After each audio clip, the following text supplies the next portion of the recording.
I wanted to begin by thanking you for allowing me to speak. I'm a farmer, not the I'm also the person who kind of ignited a bunch of architects to build this structure in the top 20 years ago in Israel and Palestine with indigenous community. I've spent 25 years working with systems impacted communities to find ways of addressing the climate crisis, to make sure that people have access to clean drinking water and to healthy food. So I grow food, and I've set up a bunch of gardens around LA. I'm a permaculture designer and very passionate about composting. I'm kind of a compost queen also.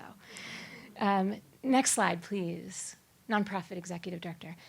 I'm really inspired by this idea that a mustard seed, nothing more than a mustard seed, should ever go to waste. And a lot of our faith traditions use this metaphor.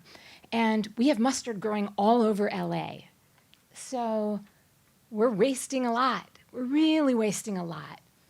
And I think you already know that, so I didn't come here to be a bummer and share that information with you.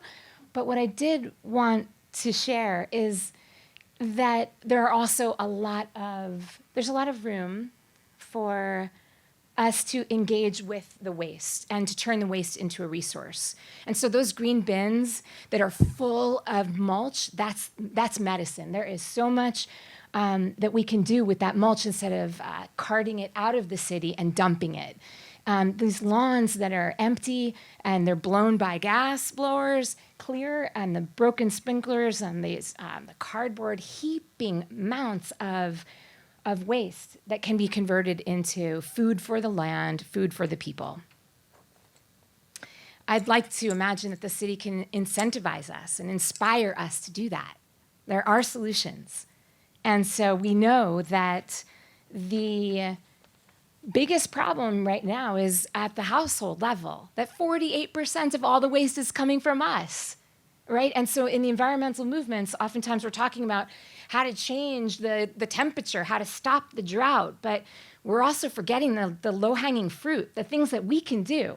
And at the household level, we can take our yard waste, we can take our food waste and put them together and turn them into compost and spread them on the land so we don't need to be wasting as much water, right? There are things that are very tangible. And so here is another example. When you use the wrong materials on the left, they break down and they add toxins into our soil. And when you use the right materials on the right, my project partners have designed these materials where we can be creating compost bins. We can be creating living walls, growing food for people inside communities, while at the same time mitigating for excessive heat inside the buildings.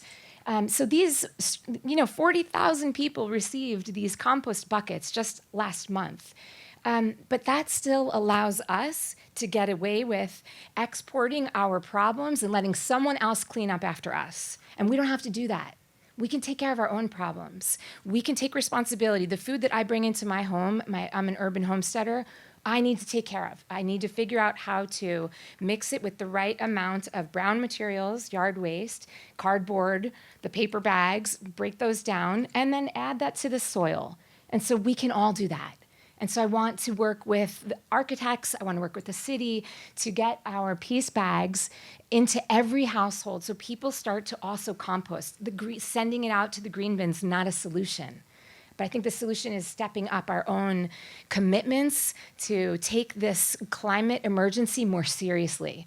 And thank you so much for allowing me to be here with you tonight.